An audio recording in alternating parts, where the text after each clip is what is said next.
pretty humans, welcome back to my channel. Today we are doing Am I the A-hole from Reddit. I've noticed a lot of creators doing this type of content. For example, Corizi, Debs Minko, Call Me Chris. And I decided like, hey, let's jump into the train because I haven't really been posting much.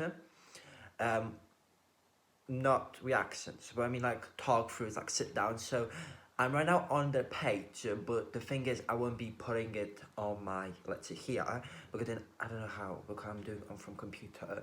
But let's start. Okay, so the first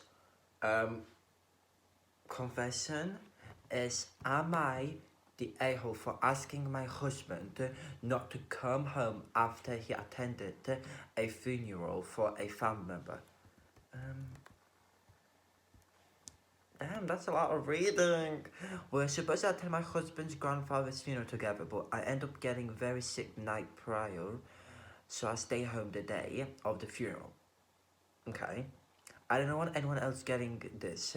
It feels like I have the flu. My husband attended the funeral with his sister, brother-in-law, and his parents. He left the house around 8:45 a.m. He didn't come home until 8:15 p.m. Damn, that's a long funeral. I don't know how long funerals are, but the one I attended was only 2 hours. But anyways, I knew a funeral luncheon and alcohol was going to be involved, and sometimes my husband does not know his limit. Okay. Around 4:28 p.m. I called my husband and no answer. Around 6 p.m. I checked my husband's location. He went back to his sister's house. No, I was talking. Around 7:30 p.m. I text his sister asking if she could try to take my husband's car keys off him. At this point, I figured he had been drinking for a good while, and I didn't want him driving home. At 7:40, I text my husband asking him to not come home. My main reason for not wanting him to come home while drinking and driving was me not feeling up to dealing with a drunk person. I mean, that's kind of reasonable. I'm terribly sick. I wanted to get some sleep. And girls, stop texting everyone. Just turn, let's say, lock the house and just go sleep. My husband has a habit of getting clumsy drunk. He drops things, he trips, he falls, and he's loud. He also has a habit of rambling every idea that he's been brewing in his head for the past weeks, last month. Negative thoughts come out, sometimes angry thoughts come out. I don't really have the energy to deal with it. As I mentioned, lock the house. We have a 3-year-old toddler that I still have to put in sleep before he get home. Okay, so that's kind of gives on the reasonable. I was taking care of that toddler while dealing with this call, and he didn't think to check in once. That's kind of sad. Husband. I got no response when I called and no response to my text. He finally came home around 8:15 p.m. He was drunk and blaming me for being upset after he just buried his grandfather. Damn, don't be giving this type of energy. For what it's worth, I wouldn't say my husband and his grandfather weren't close, but I've only met this man 3 times in the 8 years that I've known my husband. That's not a lot considering 8 years with your husband. Although I've only met him one time, I do feel for my husband and everyone who lost a family member, but losing a family member is not an excuse to ditch all respect and drink excessively for an entire day. Yeah, I mean that's kind of true. Unless I'm a family member is extremely close and you don't expect to get in a car, drive home to a sick family after that day's worth of drinking.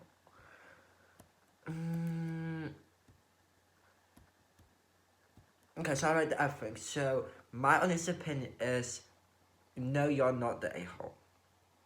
But like, you got a toddler, and that's a lot of responsibility, and you are sick. So that's like, you have to think about yourself and think about toddler, and your husband goes somewhere else to drink.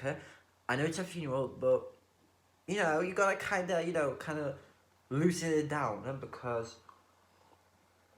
you didn't mention that your husband isn't aware, but if he's aware that he has problems drinking, I gotta put it kind of up. Your husband knows that he has problems with drinking.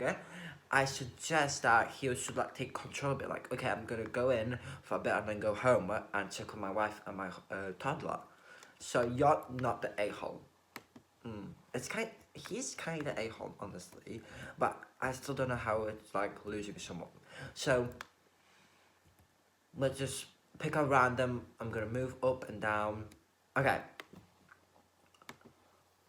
Second one is, am I the a-hole for telling my son he can pay for a holiday upgrade? Damn. Okay, let's read. I'm taking my kids to Hawaii for Christmas. Damn, I love Hawaii, honestly. The holiday price is absolutely criminal. I mean, it's kind of true on Christmas. I suggest you buy tickets before. I like how I'm giving advices. At this point, I'm seriously thinking about looking to rent an RV instead. It's probably cheap. I noticed that the difference between two beds and three is like 1,200 for the whole trip, so I decided to get two beds. Me and my 18-year-old son and 10-year-old nephew will share one bed, and my 70-year-old and 80-year-old will set. So how many are you going? There's like four nephews, so my 70-year-old has had a fit over the idea of sharing a bed with his brother. I told him there was nothing to be upset about. My 8-year-old takes melatonin at 8 and is dead asleep at 8:30 p.m. You can prod him with a stun gun and this boy will not wake up. Oh, okay. I was like, oh, damn. My 70-year-old goes to bed at 10 p.m. My 70-year-old is still angry at the thought, so I told him to go ask his mum to pay for the difference. And I get to your in bed. He'll get you your own presidential suit if she pays for. Otherwise, there's nothing wrong with sharing a bed with your brother. No, that's not. Honestly, you're not a help because tickets are expensive, especially if you go to Hawaii. So no, you're not. And if he wants to have a fuss, go just tell him you're not going. Simple. Okay, if he can't sleep with an 8-year-old, his own brother, it says your little brother, then that's I don't really want to say much. Okay, let us get another Reddit recap. This is honestly fun. Also, it kind of helps me with my English. Okay, this one. Oh, that's a long. I'm not gonna. I don't have the time to read along. Can I take a sip and scroll up and down? Okay, this is add, so go down. Okay. Am I the a for not wanting to go to dinner with my girlfriend because I want to eat healthier? Yeah, let's see what's this about.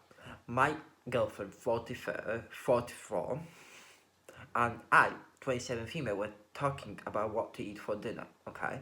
I said I want to eat something healthy to take care of my body since I'm not getting any younger, and I would like to keep trying to lose weight as my BFP, body fat percentage, is really high for my height. Damn, I gotta slow down. So I said I wanted to eat a real healthy bento box with lots of meat and veg. I mean, that's also a nice dinner. She replied with, you always eat that on weekdays anyways. Why don't we go eat hot pot? Hot pot is a popular dish in Hawaii, where a lot of Taiwanese people eat it almost daily during the winters, but I don't like it much since the soup base is usually full of additives and chemicals. So I don't not eat it often. I told her I don't feel like eating hot pot again because I already had some yesterday and I feel like sick of it already. So you ate it yesterday, damn girl. Can you eat something else? Okay, so far I'm with her. So okay then, I won't ever ask you to do anything with me ever again then, since you always refuse my invitation to go out and eat. I mean, she didn't refuse, she just said she didn't like the soup, whatever. I said I am only refusing now because I had hotspot yesterday, and I have also accepted your invitation to do a lot of other things as well. Just like last week we went shopping like you wanted, but you can't remember any of those because you're mad at me currently, and you always think about the negative aspects of our relationship when you're upset. She can't ate that so okay. So no, you never do anything for me. It's always about you, about your decisions, your needs, your wants. Maybe I should just never ask you to have it with me ever again then, since I know you'll just refuse. Damn, am I interrupting something? Because like, it seems like they have an argument and I'm like reading through the perspective. What the hell am I talking about? I feel like I'm reading a form that a therapist sent to me, honestly. Then I just got a little bit, like I said, I am only refusing right now because I'm not in the mood to for it, and it's always not always about me. Right now, you're just upset that I'm refusing an invitation. There's been multiple occasions that I've accepted to go out to dinner with you, but today I would only rather not. So I'm going, I've been on the side to my brain off, walk away and see piss off. These days I've been just taking care of my health. I just should eat healthier and every 7 hours splurge. I mean that's live honestly. But I try not myself because since I eat fried food almost daily, but I've been trying to do my best to break the habit at the moment my girlfriend eats whenever she wants, but I'm trying to look my body. I might aim of in this case for refusing to go. Not really. We got a lot of like not really because you're not really the a-hole. I mean yes you had what is it? Hot pot, something like that. You had it yesterday, and I don't think you're the a-hole for saying that you don't want to eat. You want to eat something healthier.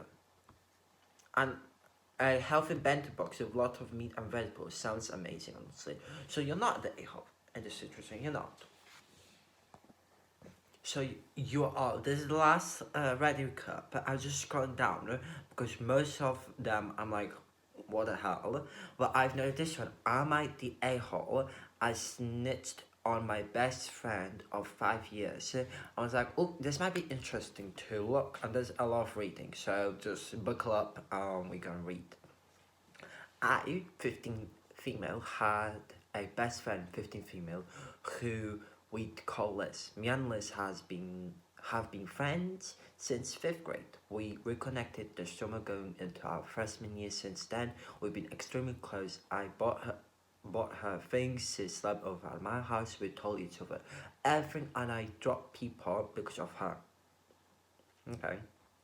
She even called me her best friend. A few months into freshman, I dropped her because she was taking sexual to my ex. She was talking sexual to my ex. Oh, that's a girl code. Like I'm a girl, so I don't know. But like, if you're friends with someone, you don't go after their boyfriends, their exes. No, not their boyfriend, their exes. You don't go after their crushes or like that. So that's a girl code. I wasn't upset that she was talking to me. I was upset that she lied to me about it. Oh, we got a bitch right here. I don't know if I can say it. Let's lie about a lot of stuff. But most of it was stuff other teens would lie about to seem cool. For example, she told everyone she bought alcohol to homecoming and she was drunk. Me and my other friend took her. She was fine. And if you're gonna lie about homecoming, people gonna find out. Something else that bothered me is that she would always go after guys I said I liked. Then this continued even after I dropped her. She just kind of low-key jealous that... Yeah, she's jealous, honestly. I hate the lighting. So I'm gonna have to pull it down. 3 more paragraphs to read. But later that month, the same month, I dropped her. Okay, I saw her crying at the bus stop, and when I got home, I friended her again and apologized for blocking her, making her feel bad. Okay, baby, you don't have to apologize for nothing. It's been late that month, the same month you dropped her, she's been crying at the bus stop. Maybe the boy liked her, she tried to friend him, or I don't know. And he's like, bitch, I don't want you. Maybe that happened. We started being extremely close again, especially after I stopped talking to my old friend who did a lot of stuff to me. That's another story. Glad you didn't told. I mean, I'm the evil. At this time, me and Liz were closer than ever. I was her guard dog and defended her with everything I had. But the truth is she defending you as well. You know, like, if you want to be her guard dog and defending her with everything, she should do the same to you. Not backstabbing you. After a while, a guy who we'll call Tyler came into her life. He was a sophomore. I don't know sophomore, freshman. I'm not in the USA, so I don't know what that year is. Maybe it's a year below. And we were freshmen. Still don't know. Tyler is a pretty goddamn ugly guy. Damn girl. But when you get to know him, he's actually really funny and fun to be around. At first, I didn't like Tyler since he was a jerk to me. That's how crushes start. That's how love start. But over the summer going into the sophomore year, we started talking and playing games together. Does what's it called? Can I go up? Liz. Does Liz know about it? Oh, Are you giving her medicine? Whatever you say it. Tyler would always spend money on Liz and get her really nice things for Valentine's and even get her snacks out of school. Gold digger. Possibly. I don't know. I don't know if so, fingers at others. Okay, I don't have very much story, but as I mentioned, I don't really want to throw like fingers at like saying like that. But if hopefully Tyler and whatever name Leah or whatever Letza, if she's just like using him for money and not really spending time because it seems like you and Tyler are spending time, which is like I don't know, but it's not like official. He treated her with a genuine respect and we loved her. We thought she liked him back until she told me and many other people that she was just using him for money. See, yo, I thought like she's gonna just backstab you again, and she backstab him. I didn't think much of it at first until it kept going from months to end. He was spending hundreds of dollars on. Okay, wait. He didn't like notice. Like, wait. I bought her, let's say, I don't know what, Louis Vuitton, and she's like, didn't spoke to me. Like, be for real. During this, I told him that she was doing good, and after about a week or two, he blocked me on Snap.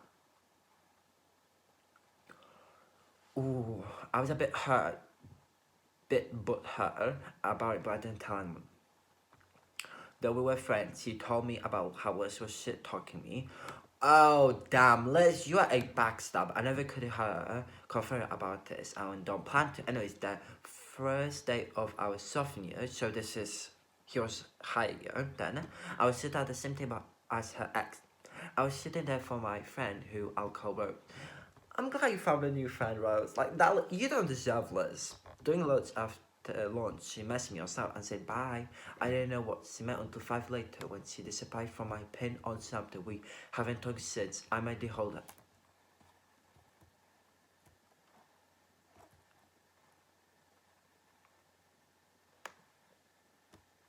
Okay, so no, you're not the a-hole.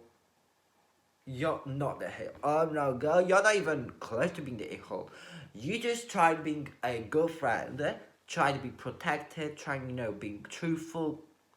And even his name is Tyler, for not believing you. Like, you bitches are the a-hole.